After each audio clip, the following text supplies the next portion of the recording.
6:38 de la mañana. Esta es una interesante información vinculada con el posible acceso a datos de importancia en razón del cambio climático y lo que está haciendo en ese aspecto la Universidad Católica Andrés Bello. Bueno, yo comentaba esta mañana que ya es evidente que hace frío, pero así como puedo decir eso, el planeta vive en asombro por el cambio climático. Y da la impresión de que esto va avanzando muy rápido. Por eso me acompaña hoy aquí Luis Ramírez, ingeniero de producción, director de los posgrados de ingeniería y del doctorado de ingeniería. Oye Luis, gracias por el esfuerzo de estar aquí tan temprano. Bienvenido. Gracias a ustedes por la oportunidad. Mira, esto es una novedad. Esto de que se va a estudiar el impacto del cambio climático con tecnología geoespacial. ¿Qué tiene que ver la Universidad de Georgia en todo esto? Bueno, nosotros tenemos actualmente un convenio justamente con el objetivo con esta Universidad de Estados Unidos de hacer un estudio de la cobertura del planeta en lo que sería el año 2050 y 2070. La Universidad de Georgia tiene un doctorado que es en esta área de geodiseño y también lo que es paisajismo. Una profesora venezolana que está allá hace 25 años que se llama Roxana Rivero. Ella trabajó en su tesis doctoral con un profesor que se llama Carl Steining de la Universidad de Harvard, que desarrolló esta línea de investigación. Y a través de más de 20 años ellos han tratado de tener datos de la Tierra, considerando, por ejemplo, variaciones de temperatura, de irradiación, de presión atmosférica, de cantidad de emisiones de CO2, en fin, con el objetivo de ver en este espacio 2050-2070 qué quedaría, por ejemplo, árido, qué quedaría en este caso, qué serían humedales, etcétera, etcétera. Entonces, finalmente, una de las cosas que se hace con geodiseño es hacer planificación urbana.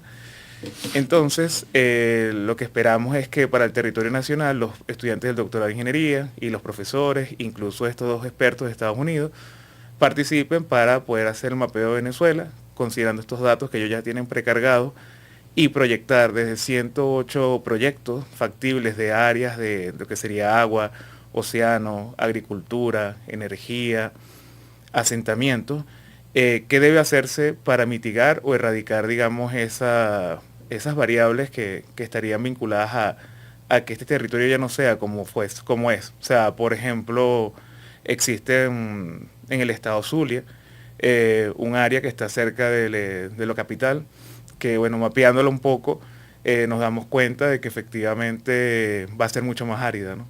Entonces, ¿qué teníamos que hacer? Bueno, de estos 108 proyectos, ver en este caso cuál sería más conveniente para simplemente mitigar un poco ese cambio climático. Oye, porque mientras haces esta descripción, por supuesto en términos muy generales, futuristas, desde el interés del presente, las evidencias del presente, yo también me estoy imaginando, oye, el crecimiento y la movilización de la población, porque ese ejemplo que ponías de un lugar cercano a la capital del estado Zulia, muy probablemente de aquí al 2050, 2070, va a tener asentamientos, ahí se va a mudar gente si es que ya no está, o si Correcto. Ya están, serán más. Y eso es aplicable a todo el territorio, ¿no? Claro.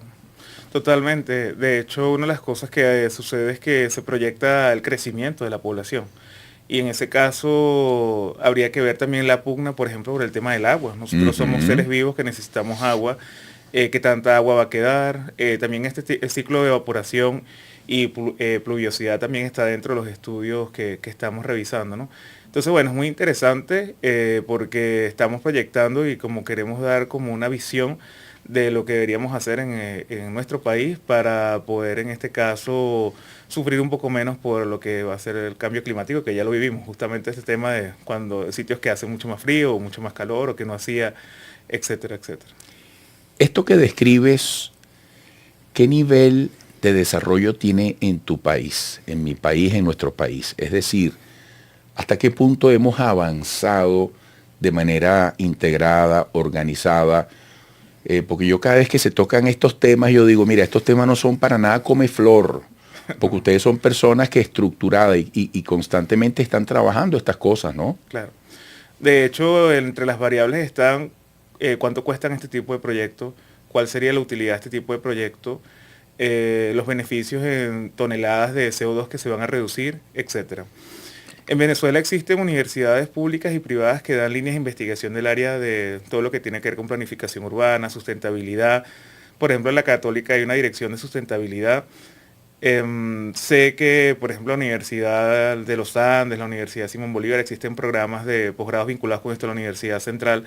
Yo creo que sí se hacen. Quizás no sean tan visibles o quizás no tengan grupos de investigación, digamos, tan internacionales, pero estoy convencido de que cada quien aporta un grano de arena. Lo importante es hacer visible estas investigaciones para poder tomar unas buenas decisiones de cara al futuro que a nuestro país le espera, ¿no? Cuando se dice, amigo, estamos conversando con Luis Ramírez, ingeniero de producción, director de los posgrados de ingeniería y del doctorado de ingeniería, a propósito de que la UCAP va a estudiar el impacto del cambio climático en Venezuela con tecnología geoespacial y en alianza con la Universidad de Georgia.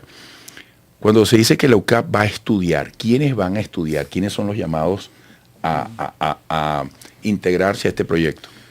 Cuando se hace un convenio de cooperación, primero lo que se busca también es hacer proyectos vinculantes con ese convenio. Entonces, los estudiantes del doctorado de ingeniería que estamos, aprovecho para decir, en preinscripciones actualmente, comenzamos la primera corte en marzo del 2024, fueron los primeros llamados. Y también los profesores de ese doctorado y del Centro de Investigación de Ingeniería. Entonces, digamos, en la Facultad de Ingeniería tomamos como bandera, por así decirlo, el recurso, el know-how que tenemos para poder empoderarnos, no sé si empoderarnos, pero por lo menos participar en este proyecto. Entonces, fuimos como los llamados con base al convenio que se firmó, que va a ser durante 5 años y que esperamos que podamos hacer otros tipos de proyectos mucho más retador y quizás mucho más específico, porque este va a ser muy generalista, pero probablemente querramos hacer uno que sea nada más, por ejemplo, para una alcaldía, unas gobernaciones, un estado en particular que desee verse reflejado 2050-2070. Porque te iba a preguntar, estamos cerrando el 2024, Sí. Estamos prácticamente a 25 años de la primera fecha que determina ese margen, ¿no? Ese periodo. Correcto. Y de qué manera los investigadores académicos de este proyecto se van a involucrar, porque tú decías todas las áreas. Imagínate lo interesante que esto va a ser, por ejemplo, para quienes están en la agricultura, para Correcto. Néstor Méndez, que me está escuchando ahorita y es un sembrador de ajonjolí en Portuguesa, por ejemplo. Claro. Uh-huh. Bueno, de hecho, se me vino a la cabeza justamente Portuguesa porque una de las variables y los mapeos es justamente qué va a cambiar. Entonces, qué va a cambiar es, por ejemplo, la temperatura. Y eso hace también que los ciclos de evaporación y pluviosidad sean distintos. Y efectivamente en sitios donde había agricultura, que de repente era necesario el tema del agua, lo que llaman agua verde, entonces probablemente esté menos disponible. También hay, como nuevamente, cuando hacen estos tipos de proyectos de planificación urbana, por ejemplo en Estados Unidos hay grupos de intereses. Hay un grupo de interés que quiere que desarrollen proyectos de energía y otro que desarrollen proyectos de agricultura, otros que quieren que sean asentamientos. Entonces como que cada quien va hacia un territorio que, vamos a decirlo, como que está despoblado, por así decirlo, y quieren que se desarrolle sus proyectos allí, o por lo menos que se incluya en la planificación urbana que se va a hacer allí. ¿Qué datos se les puede dar a quienes estén interesados, nos estén siguiendo en este momento para enterarse del proyecto, para averiguar lo que les interese? Bueno, definitivamente la Universidad Católica vamos a seguir haciéndole trazabilidad a través del UCAVista, el diario de la universidad. Una vez que tengamos esto ya publicado, con seguridad van a tener información por allí. Y definitivamente si quieren ser parte de esto en algún momento, no solamente ser parte del doctorado y del centro de investigación y de la facultad y de la universidad, pueden contactarme, o sea, por ejemplo, por correo electrónico, pues, bien sea luisran@uca.edu.be, por ejemplo, y con seguridad, mientras más sumemos venezolanos a las soluciones de nuestro país, yo creo que vamos a hacer un punto óptimo, es decir, vamos a llegar a algo mejor. Pero entonces, que ingresen a el UCAVista. El UCAVista. Está en su versión digital. Está en su versión digital como corresponde. Cuando yo estudié, todavía estaba la parte impresa, yo escribí ahí también. Ah, bueno. Bueno, yo creo que está es invitado elucavista.com. Elucavista.com. Qué bueno. Elucavista.com. Ahí pueden... Sí, pueden, digamos, seguir, primero ver los detalles del convenio, de cuando se firmó, que fue el 4 de diciembre, y seguro ver lo que va a ser resultado de este proyecto y de los próximos proyectos que esperemos realizar. Oye, Luis, gracias. Qué interesante. Y estamos por aquí a la orden, ¿oíste? Muchas gracias y bueno, feliz día a toda Venezuela y todos los que nos ven desde otras partes. Así Agradecidos es. por la invitación. Por radio y por televisión en vivo. Luis Ramírez madrugó con nosotros, ingeniero de producción, director de los posgrados de ingeniería y del doctorado de ingeniería en la UCAP. Volveremos.